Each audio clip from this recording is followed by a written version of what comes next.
స్వామి వారు చక్కగా ఓం విశ్వసేనమోదాహయామి. విశ్వసేన అంటే ఎవరు? పుణ్యావాచన కళ్యాణ సందర్భంలో ఎందుకు చేస్తుంటారు?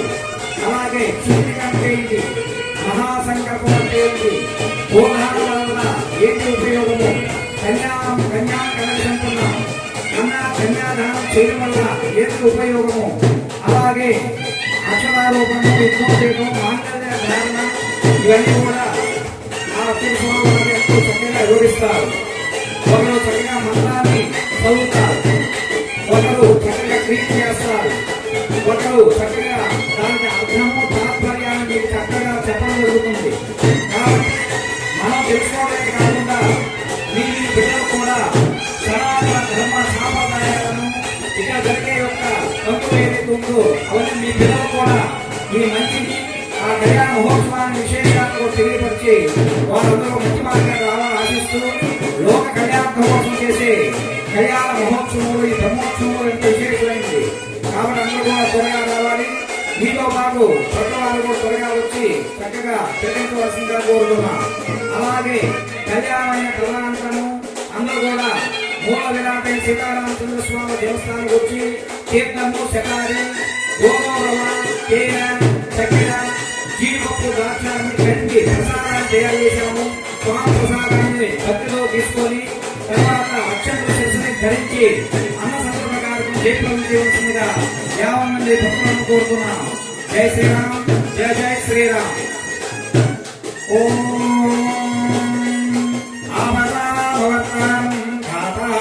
సర్వసంపద లోకాభిరామం శ్రీరామం భూయో భూయో నమామ్యహం.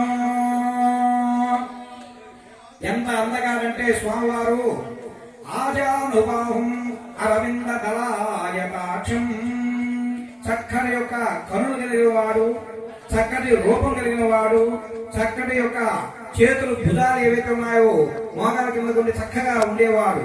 చక్కటి నార వస్త్రములు, అందరూ కూడా ఆభరణాలు ధరిస్తే చక్కగా ఉంటారు. కానీ రాముడు వారు అనగారు, ఈ యొక్క పీతాంబరమైన నూతన వస్త్రములు ధరించినట్టే ఆయన చక్కని ఒక 1000 కోటి సూర్య ప్రభావంతో వెలిగిపోతుంటున్నాడంట.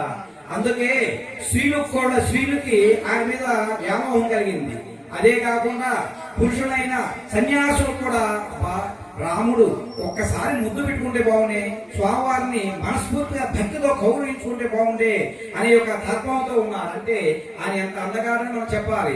సత్యవ్రతుడు, సత్య ధర్మ రక్షకుడు, పితృ పరిపాలకుడు, ధర్మ రక్షకుడు. ఒకటేమిటి, ఆయనకి ఎన్నో సుగుణాలు ఉన్నవాడు. అందుకే ఎవరైనా చెప్పినా అయ్యా రామచంద్రుడు వలె సత్యంగా ఉండు, రామచంద్రుడు వలె ధర్మాచరణ చేయి, రామచంద్రుడు వలె ఏకపత్ని వ్రతము ఆచరించు, రామచంద్రుడు వలె ఆ యొక్క సహోదరులు ఏ విధంగా చూసుకోవాలో ఆ విధంగా చక్కగా చూసుకోవాలి అంటూ ధర్మ మార్గ ప్రజల్ని ఎలా కాపాడాలి, సంరక్షించాలి అంటూ చక్కగా రాముని గుణాలు మనం చెప్పుకుంటూ పోతుంటే ఒకటి కాదు, 2 కాదు, కొన్ని 1000 గుణాలు ఆయనకున్నాయి. అందువల్ల ఆ రామచంద్రుని ఎవరైతే స్వర్ణిస్తారో, తారక మహామంత్రమైనటువంటి శ్రీరామనామాన్ని ఎవరైనా జపిస్తారో, శ్రీరామచంద్రుని యొక్క దివ్య మంగళ స్వరూపాన్ని దర్శించుకుంటారో వారు ఉన్న సకల ఇహ జన్మ, పూర్వజన్మ, సప్త జన్మ సుకృత పాప క్షీణార్థం, మనం తెలిసి తెలియని పాపాలు ఏమైనప్పుడు అన్ని కూడా ఆ రామనామాన్ని జపించడం చేత, రామచంద్రుని దర్శనం చేసుకోవడం చేత అవన్నీ కూడా తొలగిపోతాయా. అంత పరమ పవిత్రమైనటువంటి నామమే కాబట్టి ఆ యొక్క కాశీనగరంలో చెప్పుకున్నాడు పరమేశ్వరుడు. ఈశ్వర ఉవాచ శ్రీరామ రామ రామేతి రమే రామే మనోరమే సహస్రనామ తత్తుల్యం రామనామం వరాననే. చూడండి, విష్ణు సహస్రనామ పారాయణం మనం చేయాలంటే చాలా కష్టం. చదువుకున్న చదువు రాని ఎలా చేయాలి? అందువల్ల రామనామాన్ని శ్రీరామ శ్రీరామ శ్రీరామ అని ఎవరైతే ఏ భక్తుడైతే మనస్ఫూర్తిగా 3 సార్లు రామనామాన్ని జపిస్తారో 1000 విష్ణు సహస్రనామ చేసిన యొక్క ఫలితం ఏకకాలంలో వస్తుందయ్యా అని చక్కగా సులభోపాయంగా పరమేశ్వరుడు చెప్పాడు. సాక్షాత్ పరమేశ్వరుడు చెప్పాడంటే ఇంకా మనకు సందేహపడవలసిన పనే లేదు. కాబట్టి అంత సత్యస్వరూపుడు శ్రీరామచంద్రుడు. కాబట్టి అర్చక స్వామి వచ్చున్నారు, కమిటీ సభ్యులు వచ్చున్నారు, చక్కగా మొదలు పెట్టుకున్నారు. మొదటగా విశ్వసేన ఆరాధనము అక్కడ అర్చక స్వామి వారు మీరు చక్కగా అన్ని కూడా చెప్తారు. మీరు మనసులంతా రామచంద్రుడి పాద కవల మీద ఉంచండి, చక్కగా వారు చెప్పేది వినండి. ఆ యొక్క అర్థము తాత్పర్యము అవన్నీ కూడా విని తరించవలసిందిగా భక్తులను కూర్చోక ఎవరు కూడా మాట్లాడకూడదు. మన ఇళ్ళ దగ్గర మాట్లాడుగా కళ్యాణ రావణ దగ్గర మనం కళ్యాణం జరిగేటప్పుడు చక్కగా అందరూ కూర్చొని శ్రద్ధగా ఆ స్వామివారు చెప్పే మంత్రాలు, వేద మంత్రాలు, సూక్తాలు ఎందుకు చేస్తున్నారని వారు తెలియపరు సత్య స్వామివారు చక్కగా విని తరించండి.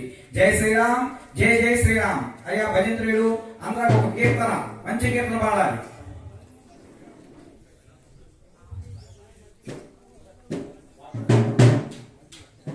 హలో